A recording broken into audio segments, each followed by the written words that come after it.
آپ کو پتہ ہے صحیح بخاری میں موجود ہے، عروہ ابن زبیر حضرت ابو بکر کا نواسہ کہتا ہے کہ میں نے عبداللہ بن عمر بن عاص سے پوچھا کہ نبی علیہ السلام پہ جو کافروں نے مصیبتیں ڈھائی تھی ان میں سے کوئی مشکل وقت ہمیں بتائیں۔ احد کا وقت تو سب کو پتہ ہے، تو انہوں نے کہا مجھے وہ وقت یاد ہے کہ مکے کا دور تھا، تو عقبہ ابن ابی معیط جس نے ایک دفعہ نبی علیہ السلام کے، صحیح بخاری مسلم میں آتا ہے کہ کندھے پہ اوجڑی لا کے اونٹ کی رکھتی تھی، پھر سیدہ فاطمہ آئی انہوں نے ہٹائی، اس نے نبی علیہ السلام کے گردن میں ایک دفعہ چادر ڈالی، صحیح بخاری میں آتا ہے، اور اتنی زور سے کھینچی گلا دبایا، قریب تھا کہ آپ کی مبارک آنکھیں باہر نکلا، تو اتنے میں سیدنا ابو بکر صدیق وہاں آئے اور انہوں نے اس کو مار کے ہٹایا، اور قرآن کی وہ آیت پڑھی، کیا تم ایک شخص کو صرف اس لیے مار دینا چاہتے ہو کہ وہ کہتا ہے کہ میرا رب اللہ ہے؟ اور پھر اس کے بعد جو حضرت بکر کی پٹائی ہوئی وہ الگ چیز ہے، لیکن وہ اس لیول کے اوپر اپنی جان نثار کرنے کے لیے تیار ہو جاتے تھے۔ غزوہ احد کے موقع پر صحیح بخاری میں آتا ہے کہ 12 بندے صرف نبی صلی اللہ علیہ وسلم کے ساتھ رہ گئے تھے 700 میں سے، اور ان 12 میں حضرت ابو بکر بھی شامل تھے، حضرت علی بھی تھے، حضرت عمر بھی تھے۔ اس وقت بھی کمٹمنٹ آپ دیکھ لیں، پیچھے نہیں بالکل ہٹے، ہر موقع پہ جہاں پہ قربانی کا موقع آیا پوری کمٹمنٹ کے ساتھ نبی صلی اللہ علیہ وآلہ وسلم کا ساتھ۔ حضرت عمر بن عاص کہتے ہیں بخاری اور مسلم دونوں میں، نبی علیہ السلام نے مجھے ایک لشکر روانہ کیا تو اس لشکر کا امیر بنایا، تو مجھے یہ زوم ہوا کہ میں حضور کا بڑا لاڈلا ہوں، تو میں نے کہا یا رسول اللہ صلی اللہ علیہ وسلم آپ کو لوگوں میں سب سے بڑھ کے محبوب کون ہے؟ تو فرمایا عائشہ سلام اللہ علیہ۔ تو میں نے کہا نہیں یا رسول اللہ میں مردوں میں پوچھ رہا ہوں، تو کہا اس کا باپ ابو بکر۔ پوچھا اس کے بعد، کہا عمر، اور پھر کہتے ہیں میں حضور سے پوچھتا گیا، آپ نام لیتے کہ میرا نام کوئی نہیں لیا، پھر میں خاموش ہو گیا کہیں میں ان بندوں میں شامل ہی نہ ہوں۔ صحیح بخاری میں آتا ہے عبداللہ بن عمر رضی اللہ تعالیٰ عنہ کہتے ہیں کہ ہم نبی علیہ السلام کی موجودگی میں یہ کہا کرتے تھے کہ رسول اللہ صلی اللہ علیہ وآلہ وسلم کے بعد سب سے افضل ابو بکر ہیں، اور پھر عمر ہے، اور پھر عثمان ہے، اور اس کے بعد ہم صحابہ میں تفریق نہیں کیا کرتے تھے کہ کون کس سے اوپر ہے، ان تینوں کے بعد۔ لیکن یہاں پہ میں ایک ٹیکنیکل مسئلہ آپ کو بتا دوں کہ جب کبھی بھی صحابہ میں فضیلت کی بات ہو رہی ہوتی ہے نا، تو وہ ایکسکلوڈنگ اہل بیت ہوتا ہے، کیونکہ صحابہ کرام بھی اہل بیت کو ایک الگ سے آئیڈینٹی تصور کرتے تھے، اور محدثین بھی، ورنہ تو ظاہر ہے کہ صحیح بخاری میں ہے، مسلم میں بھی، کہ فاطمہ میرے جگر کا ٹکڑا ہے، جس نے فاطمہ کو تکلیف دی اس نے مجھے تکلیف دی۔ سیدنا ابو بکر بھی کبھی یہ جرت نہیں کریں گے کہ کہیں کہ میں رسول اللہ کو فاطمہ سے بڑھ کے محبوب ہوں، کبھی بھی نہیں یہ جرت کریں گے۔ اس کے الٹ آپ کو حدیثیں بخاری مسلم میں مل جائیں گی، وہ ٹاپک الگ ہے۔ میں آپ کو ایک شرعی مسئلہ سمجھا رہا ہوں، محدثین کے ہاں، صحابہ کے ہاں جب کبھی بھی صحابہ کی فضیلت کی بات ہو رہی ہوتی ہے تو وہ ادر دین اہل بیت ہوتا ہے، یعنی اگر یہ فضیلت کی بات ہو رہی ہے تو اس میں حضرت فاطمہ، حسن و حسین، حضرت علی شامل نہیں ہے، ان کا مقام وہ ہاں وہ الگ سے ہے، وہ کیٹیگری الگ ہے، وہ اہل بیت کی کیٹیگری میں فال کرتی ہے، اور یہ اہل بیت کی کیٹیگری اتنی اسٹرانگ ہے، آپ حدیث کی کتابوں میں دیکھیں گے کہ صحابہ کرام کے فضائل پہ چیپٹر الگ ہے، اہل بیت پہ الگ ہے، اور امہات المومنین پہ الگ ہے۔ ایون امہات المومنین کو بھی اہل بیت سے الگ سے ذکر کیا جاتا ہے۔ اہل بیت کی ٹرم جو محدثین کے ہاں مانی جاتی ہے، اگرچہ امہات المومنین بھی اہل بیت ہے، لیکن وہ اسپیسیفکلی سیدنا علی، حسن حسین اور سیدہ فاطمہ کی، تو یہ میں آپ کو کیٹیگری بتا رہا ہوں۔ تو بہرحال یہ خود مولا علی علیہ السلام کے بارے میں صحیح بخاری میں آتا ہے، محمد ابن حنفیہ نامی ایک عورت سے حضرت علی کا بیٹا تھا، اس کا نام تھا محمد۔ حضرت فاطمہ کی زندگی میں تو حضرت علی نے دوسری شادی نہیں کی، وہ صحیح بخاری مسلم میں آتا ہے، نبی علیہ السلام نے ان کو منع کیا تھا، یہ ان کی خصوصیت تھی۔ بعد میں انہوں نے کچھ شادیاں کی، اس سے بھی اولاد ہوئی، جس میں حضرت سیدہ حنفیہ نامی ایک عورت تھی، ان سے ایک بیٹا تھا محمد ابن حنفیہ۔ صحیح بخاری میں آتا ہے حضرت ابو بکر کے فضائل کے چیپٹر میں کہ محمد ابن حنفیہ کہتا ہے کہ میں نے اپنے والد علی ابن ابی طالب سے پوچھا، ابا جان بتائیں رسول اللہ کے بعد اس امت میں سب سے افضل کون ہے؟ تو انہوں نے کہا ابو بکر۔ تو میں نے پوچھا اس کے بعد؟ فرمایا عمر۔ اور ان کا میں تیسری دفعہ میں نے سوچا کہ میں اگر پوچھا تو یہ عثمان کا نام لیں گے، تو میں نے کہا اس کے بعد تو آپ کا ہی نمبر ہوگا۔ لیکن وہ تو علی تھے نا، تو انہوں نے کہا کہ میں تو عام مسلمانوں میں سے ایک مسلمان۔ وَمَنْ أَحْسَنُ قَوْلًا مِّمَّنْ دَعَا إِلَى اللَّهِ وَعَمِلَ صَالِحًا وَقَالَ إِنَّنِي مِنَ الْمُسْلِمِينَ۔ اس سے بڑھ کر کس کی بات ہو سکتی ہے جو لوگوں کو اللہ کی طرف بلائے، خود بھی نیک اعمال کرے اور پھر بھی کہ میں عام مسلمانوں سے ایک مسلمان ہوں، میں بھی مسلمان ہی ہوں، بہت بڑا پیر فقیر یا کوئی اپنے آپ کو ایکسٹراڈنری نہ ماننا شروع کر۔ اس حدیث میں بھی سیدنا ابو بکر صدیق رضی اللہ تعالیٰ عنہ کی فضیلت کو خود مولا علی نے بیان کیا۔ پھر بخاری مسلم میں وہ جو حدیث ہے سقیفہ بنی ساعدہ والی جو اختلاف ہوا تھا، اس میں آپ کو پتا ہے سیدنا علی نے بیعت نہیں کی تھی حضرت ابوبکر کی 6 مہینے تک، بخاری مسلم دونوں میں آتا ہے۔ پھر سیدہ فاطمہ بیمار ہو گئی، ان کی تیمارداری کرتے رہے، پھر سیدہ فاطمہ فوت ہو گئی۔ بخاری مسلم کے الفاظ ہیں حضرت علی نے حضرت فاطمہ کی وفات کے بعد دیکھا کہ لوگوں کا رجحان ان سے کم ہونا شروع ہو گیا۔ جب تک حضرت فاطمہ زندہ تھی تو ظاہر نبی اسلام کا ایک وہ معاملہ تھا، تو پھر انہوں نے حضرت ابوبکر کو پیغام بھیجا کہ آپ میرے گھر آئیں اور اپنے ساتھ کسی کو نہیں لے کے آنا۔ اس حدیث کو روایت سیدہ عائشہ کر رہی ہے اور حدیث بخاری میں بھی ہے، مسلم میں بھی۔ اور اما عائشہ کہتی ہیں کہ سیدنا علی کی خواہش تھی کہ حضرت عمر نہ جائیں کیونکہ ان کے مزاج میں ذرا تیزی تھی۔ تو حضرت ابوبکر حضرت علی کے گھر جانے لگے تو حضرت عمر نے روک لیا، ان کا آپ کو میں اکیلے نہیں جانے دوں گا۔ ہائے ہائے، ابو بکر تو پھر ابو بکر ہے نا، انہوں نے کہا اللہ کی قسم نبی کے گھر والوں سے ہمیں کوئی شر کی امید نہیں ہے۔ ان کو تھا کہیں بلا کے ایجنسیوں کے ہاتھوں گرفتاری نہ کروا دے۔ آج کے دور میں بات کروں تو حضرت بکر اکیلے گئے۔ سیدنا علی نے حضرت بکر سے کہا کہ اللہ نے جو آپ کو ہم پہ فضیلت دی ہے اس امر خلافت میں، ہمیں آپ سے کوئی حسد نہیں، لیکن نبی الاسلام کی قربت کے ناطے اور آپ کے اہل بیت ہونے کے ناطے ہم یہ سمجھتے ہیں کہ ہمیں اس مشورے میں شامل کرنا چاہیے تھا۔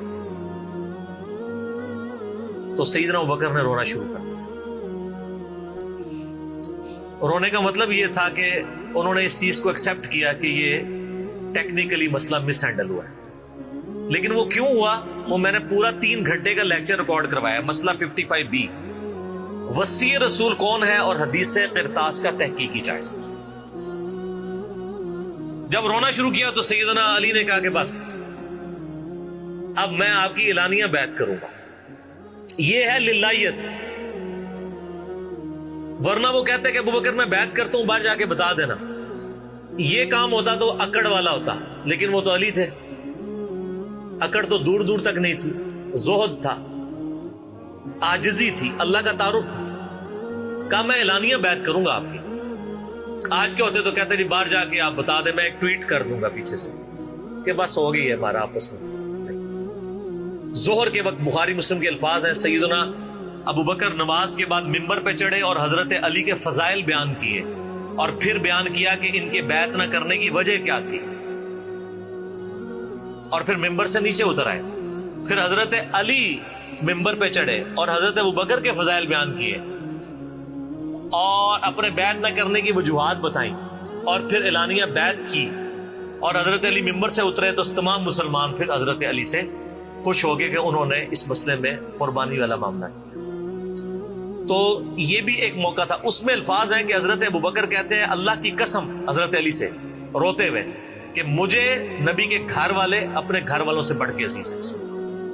اور آپ کو مزے کی بات بتاؤں، صحیح بخاری میں ایک کرٹیکل حدیث ہے حسن حسین کے چیپٹر کے اندر، امام بخاری نے ڈالی ہے، وہ امہات المومنین کے چیپٹر میں نہیں ہے، حسن حسین والے چیپٹر میں، کہ حضرت ابوبکر کہتے ہیں کہ رسول اللہ کے قرب کو ان کے اہل بیت کے قرب میں تلاش کرو۔ کون کہہ رہے ہیں؟ حضرت ابوبکر۔ اور اہل بیت سے مراد کون؟ سیدنا حسن حسین، کیونکہ امام بخاری نے اس حدیث کو حضرت ابوبکر کے قول کو حضرت حسن حسین والے چیپٹر میں لیا کہ محمد صلی اللہ علیہ وآلہ وسلم کی قربت کو ان کے اہل بیت کی قربت میں تلاش کرو۔ تو سیدنا ابوبکر صدیق رضی اللہ تعالیٰ عنہ کو نبی الاسلام سے نسبت رکھنے والی ہر چیز بڑی بڑھ کر محبوب تھی، چاہے وہ آپ کے اہل بیت ہوں یا آپ صلی اللہ علیہ وآلہ وسلم کی قریبی کو رشتہ دار ہوں، ہر معاملے میں۔ اس لیے آپ دیکھیں نا، کمپرومائز آپ کو کہیں نظر نہیں آتا۔ سر بخاری میں آتا ہے کہ صلح حدیبیہ کے موقع پر حضرت عمر سے بھی تھوڑی سی مس ہینڈلنگ ہو گئی تھی، یا رسول اللہ ہم کیا حق پہ نہیں ہیں، پھر دب کے کیوں صلح کر رہے ہیں؟ حضور نے فرمایا کہ میں اللہ کا پیغمبر ہوں۔ پھر بھی تسلی نہیں، حضرت ابوبکر کے پاس آئے، پھر حضرت ابوبکر نے ڈانٹا کہ عمر وہ اللہ کے پیغمبر ہیں، اور حضرت عمر کہتے ہیں مجھے پوری زندگی اس چیز کا غم رہے گا کہ میں نے بڑی جرأت دکھائی۔ الٹیمیٹلی ثابت ہوا کہ صلح حدیبیہ والا جو معاملہ تھا وہ مسلمانوں کے حق میں شامل ہوا، لیکن حضرت ابوبکر کا آپ ایمان کا لیول دیکھیں کہ وہ سرکمسٹانسز پہ نہیں جاتے تھے، وہ کہتے تھے اللہ کے پیغمبر نے فیصلہ کیا، الٹیمیٹلی اسی میں خیر ہو۔ ان کا ایمان اس لیول کا تھا کہ وہ عقلی دلائل کو بعد میں رکھتے تھے، اور وہاں پہ بھی آپ کو نظر آیا، اور انہوں نے حضرت عمر کو کہا کہ عمر وہ اللہ کے پیغمبر ہیں، جو فیصلہ کر رہے ہیں وہ ٹھیک ہے۔ اسی لیے ہر مسئلے میں آپ کو احتیاط کا پہلو نظر آتا ہے۔ پھر بخاری میں آتا ہے جب مرتدین زکات تھے، حضرت عمر جیسے لوگ بھی کہہ رہے تھے اتنے معاذوں پہ آپ جنگ نہ کھولیں، پہلے کچھ قبائل مرتد ہو گئے ہیں، رومن امپائر چڑھی دوڑی ہے، پرشین امپائر کے ساتھ ہم نے سارے معاملات شروع کیے ہوئے ہیں، اتنے معاذوں پہ ہم کیسے لڑیں گے؟ تو سیدنا ابوبکر نے کیا کہا تھا؟ اللہ کی قسم کو رسول اللہ کے زمانے میں جانور دیتا تھا اور اس کے ساتھ ایک رسی بھی دیتا تھا، اور اب نہیں دے گا نا میں اس کے خلاف بھی قتال کروں گا، اکیلا مجھے کرنا پڑے۔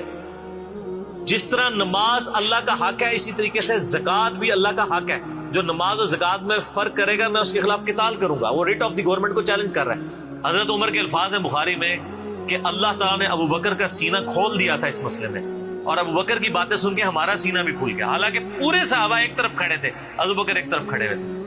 ان کی جو نبی علیہ السلام سے کمٹمنٹ تھی نا وہ ان کو ہٹنے نہیں دیتی تھی۔ صحیح بخاری میں آتا ہے، آپ کو پتہ ہے لشکر اسامہ کے اوپر بڑے بڑے صحابہ نے اعتراض کیا کہ یہ اسامہ تو کل کا بچہ ہے، 15-16 سال کا، اتنے سینئر صحابہ اس کے انڈر لگا دیے ہیں۔ نبی علیہ السلام نے وفات کی وصیت کی تھی کہ لشکر اسامہ بھیجنا ہے، اور رومن امپائر کیونکہ انہی کے باپ شہید ہوئے تھے نا، زید ابن حارثہ غزوہ موتا کے اندر۔ اب جب وفات نبی علیہ السلام کی وفات ہوئی تو پھر لوگوں کو آ کے لوگ مشورے دے رہے ہیں حضرت ابوبکر کو کہ اب تو آپ نے ڈیسیژن کرنا ہے تو اسامہ کو چینج کر دیں۔ ہائے ہائے، انہوں نے کہا میں اسامہ کو جس کو نبی علیہ السلام نے امیر مقرر کیا میں اس کو چینج کروں؟ یہ ہو بھی نہیں سکتا۔ یہ ان کی کمٹمنٹ کا لیول تھا۔ تراویح کی جماعت نہیں شروع کرائی، سر کمٹمنٹ کا لیول دیکھیں۔ بھائی نبی علیہ السلام نے نہیں کرائی، میں نے بھی نہیں کرانی۔ حضرت عمر نے بھی 3 سال نہیں کی، بعد میں کروائی، لیکن اس میں ساتھ ہی انہوں نے، صحیح بخاری میں موجود ہے کہ اس سے افضل یہ ہے کہ جو رات کے آخری پہر میں اٹھ کے کوئی گھر میں نماز پڑھ دے، یہ صرف جواز کیا تک۔ لیکن حضرت ابوبکر کی احتیاط کا لیول آپ دیکھیں، انہوں نے تراویح کی جماعت بھی نہیں شروع کروائی کہ نبی علیہ السلام نے نہیں کروائی، میں کیوں کرواؤں؟ بخاری میں الفاظ ہیں، اما عائشہ کہتی ہیں نبی علیہ السلام نے جب وہ ڈانٹ دیا تھا نا اور کہا تھا گھروں میں نماز پڑھو، تو معاملہ اسی طرح ہی رہا۔ پھر حضرت ابوبکر نے بھی پوری زندگی کسی کو تراویح پہ نہیں ابھارا، سب لوگ اپنی اپنی پڑھتے تھے۔ حضرت عمر کے بھی 3 سال گزرے۔ میں آپ کو یہ بتانا چاہ رہا ہوں کہ حضرت ابوبکر کسی معاملے میں رسول اللہ صلی اللہ علیہ وسلم کو کراس نہیں کرتے تھے۔ میری اپنی زندگی کا نچوڑ ہے، آپ اختلاف بھی کر سکتے ہیں۔ میں نے علمی دلائل کے ساتھ یہ چیز لرن کی ہے کہ خلفائے راشدین میں 2 بندے ایسے ہیں جنہوں نے کسی جگہ ایک رتی برابر بھی رسول اللہ صلی اللہ علیہ وسلم سے ہٹنے کی کوشش نہیں کی ہے۔ ایک حضرت ابوبکر اور دوسرے حضرت علی۔ حضرت عمر اور عثمان کی زندگی میں آپ کو کئی واقعات ایسے ملیں گے کہ انہوں نے اجتہاداً کچھ ایسے کام کیے ہیں جو بعد میں ان کو ریورس کرنے پڑے ہیں، انہوں نے اپنے اجتہاد سے کیے، ان کا معاملہ اللہ کے سپرد۔ لیکن حضرت ابوبکر اور حضرت علی جو تھے، یہ 2 پرسنالٹیز ایسی تھیں کہ ان میں جو سنت کو فالو کرنے کی کمٹمنٹ تھی نا وہ ایسی تھی کہ وہ اپنی عقل کو دوسرے نمبر پہ رکھتے تھے۔ ابو داؤد میں حدیث نہیں، حضرت علی کہتے ہیں اگر عقل پہ جانا ہوتا نا تو میں پاؤں کے نیچے کا مسا رکھتا موزوں پہ، کیونکہ وہ گندا تو وہ ہوتا ہے ایسا، لیکن سنت کہتی ہے اوپر، کہتا ہوں اوپر پہ حجت متو۔ ایون صحیح بخاری میں آتا ہے جب قرآن جمع کرنے کی باری آئی تو کس نے مخالفت کی؟ حضرت ابوبکر نے۔ میں وہ کام کیوں کروں جو رسول اللہ نے نہیں کیا؟ پھر صحابہ سے ڈیبیٹ ہوئی، الٹیمیٹلی حضرت ابوبکر صدیق قائل ہوئے۔ ان کا پہلا جواب ہمیشہ ہوتا تھا نہ، نبی نے نہیں کیا، نہیں کرنا۔ اب میرے ساتھ بحث کرو، قائل ہوں گا اور دیکھوں گا کیا رسول اللہ کی منشا اس میں شامل تھی تو میں ایگری کروں گا، ادروائز نہیں۔ اسی وجہ سے حجت تمتع پہ بھی پابندی نہیں لگائی، حضرت عمر نے لگائی، بعد میں ریورس کرنی پڑی، حضرت عثمان نے بھی لگائی، پھر ریورس کرنی پڑی، صحیح بخاری میں آتا ہے حضرت علی نے مخالفت کی۔ لیکن حضرت بکر کی زندگی میں آپ کو سنت کے ساتھ کمٹمنٹ کا یہ لیول ملے گا، کبھی ان کو کوئی ڈیسیژن ریورس نہیں کرنا پڑا۔ ان کی نبی علیہ السلام کے ساتھ جو عقیدت تھی نا، اور ہر معاملے میں، حتیٰ کہ صحیح بخاری اور مسلم میں آتا ہے، اور نبی علیہ السلام کا کیا ریگارڈ ہے، بخاری مسلم دونوں میں آتا ہے کہ نبی صلی اللہ علیہ وآلہ وسلم نے یعنی بیماری کے دن تھے آپ کے. آپ نے فرمایا کہ ابو بکر کو میری جگہ نماز پڑھائے. تو حضرت عائشہ کہتی ہیں کہ میں نے کہا یا رسول اللہ صلی اللہ علیہ وسلم میرے باپ جو ہے رقیق القلب ہیں, آپ کی جگہ مصلی پہ کھڑے ہوں گے نا تو وہ برداشت نہیں کر سکیں گے کہ یہ دن بھی دیکھنا پڑا کہ اللہ کے نبی مصلی پہ نہیں آئے اور میں ان کی جگہ کھڑا ہوں, تو نماز نہیں پڑھا پائیں گے. تو آپ فرمایا لا, ابو بکر کو کہو کہ نماز پڑھائیں. پھر انہوں نے ریکویسٹ کی, نبی علیہ السلام اتنے غصے میں آئے. بخاری اور مسلم کے الفاظ ہیں, آپ نے فرمایا تم تو یوسف والیاں ہو. ہوئے ہوئے ہوئے, یوسف کو کس نے تنگ کیا تھا؟ زلیخا اور باقی عورتوں نے. کتنی نٹوریس مثال تھی اگر آپ کمپیئر کرنا شروع کریں. بالکل 100% بٹھائیں تو حضرت یوسف کو تنگ کیا نا, اپنی طرف مائل کرنا چاہتی تھی. یہاں پہ وہ والا نیگیٹو پہلو نہیں تھا, لیکن یہاں پہ نبی علیہ السلام نے اپنی بیویوں کو کیا کہا, تم بھی یوسف والیاں ہو. جس طرح ان عورتوں نے یوسف کو اپنی مرضی کے مطابق چلانے کی کوشش کی تھی, تم مجھے اپنی مرضی کے مطابق چلا رہی ہو. ابو بکر کو کہو کہ نماز پڑھے. اتنی کمٹمنٹ. پھر انہوں نے نماز پڑھائی. صحیح بخاری میں آتا ہے, اما عائشہ کہتی ہیں حضور اپنی وفات کے دنوں میں کہتے تھے, عائشہ میرا ارادہ ہے میں تیرے بھائی عبد الرحمن بن ابی بکر اور تیرے باپ ابی قحافہ ان کی یعنی وہ نیت تھی, اس کو بلاؤں اور ان کو میں لکھ دوں. مجھے خطرہ ہے کہ میرے بعد کوئی ڈیمانڈ کرے گا, لیکن اللہ اور میری امت ابو بکر کے علاوہ کسی کے لیے راضی نہیں ہوگی. یہ تو بعد میں پتہ چلا نبی علیہ السلام اشارتاً کیا بات کر رہے تھے, امر خلافت. اس حدیث کے تحت میں نے 55B مسئلے میں بتایا کہ نبی علیہ السلام اگر اپنی زندگی میں کسی کو خلیفہ نامزد کرتے تو حضرت بکر کو کر کے جاتے, کیونکہ نبی علیہ السلام بادشاہ نہیں تھے, اللہ کے پیغمبر تھے. آپ اپنے خاندان میں کبھی بھی یہ معاملہ نہیں کر سکتے تھے, اور یہ بات صحابہ کرام کو پتہ تھی. لیکن جب اللہ نے آپ کو گارنٹی دی کہ اللہ اور میری امت ابو بکر کے علاوہ کسی پہ راضی نہیں ہوگی, تو پھر نبی علیہ السلام نے اس مسئلے کو ان اٹینڈڈ چھوڑ دیا. بخاری میں ہی آتا ہے, ایک عورت حضور کے پاس آئی اور کہا یا رسول اللہ آپ فوت ہو جائیں اور میں اس کے بعد آؤں اور آپ کو نہ پاؤں, تو فرمایا ابو بکر سے مل لینا میرے بعد. تو اشارے تو کافی آپ نے چھوڑے ہوئے تھے اس حوالے سے. صحیح بخاری مسلم میں حدیث ہے, نبی علیہ السلام ایک باغ میں بیٹھے تھے, ابو موسیٰ اشعری کہتے ہیں دروازے پہ دستک ہوئی, آپ نے فرمایا جو کوئی بھی ہے اسے جنت کی بشارت دے دو. کہا دروازہ کھولا سیدنا ابو بکر. میں نے کہا رسول اللہ صلی اللہ علیہ وسلم نے جنت کی بشارت دی. تو انہوں نے کہا کہ تکبیر بلند کی اور اللہ کا شکر ادا کیا, اللہ اکبر کبیرہ والحمدللہ کثیرہ. نبی علیہ السلام کنویں کی منڈیر پہ بیٹھے ہوئے تھے, آپ نے ابو بکر کو اپنی دائیں جانب بٹھا لیا ٹانگیں لٹکا کے. وہ جو پرانے زمانے میں بڑے کنویں ہوتے تھے نا, وہ چھوٹی سی دیوار باہر نکلی ہوئی ہوتی. پھر تھوڑی دیر بعد دستک ہوئی, آپ فرمایا اب بھی جو آتا ہے جنت کی بشارت دے دو. دروازہ کھولا سیدنا عمر, ان کو بشارت دی. انہوں نے بھی پھر اللہ کی حمد اور تکبیر بلند کی. پھر تیسری دفعہ دستک ہوئی, فرمایا اب جو کوئی ہے اسے جنت کی بشارت دو, لیکن ان مصیبتوں اور پریشانیوں کے ساتھ جو اسے آئیں گی. دروازہ کھولا تو سیدنا عثمان تھے. انہوں نے اللہ کی حمد بیان کی اور کہا میں اللہ کی پناہ میں آتا ہوں ان فتنوں سے اور پریشانیوں سے جسے مجھے اس کا سامنا کرنا. حضرت عمر کو حضور نے بائیں جانب بٹھا لیا. اب دائیں اور بائیں جگہ ختم ہو گئی تھی, تو حضرت عثمان سامنے آ کے بیٹھ گئے. راوی کہتے ہیں کہ میں نے اس سے یہ رزلٹ نکالا ہے کہ ابو بکر و عمر رسول اللہ کے ساتھ دفن ہوں گے اور حضرت عثمان کی قبر رسول اللہ کے سامنے بنے. سر آج بھی میں حضرت عثمان غنی کی قبر مبارک پہ کئی دفعہ حاضر ہوا ہوں, ایگزیکٹ روزہ شریف کی سیدھ میں قدموں کی جانب, اور ابو بکر عمر ساتھ ہیں.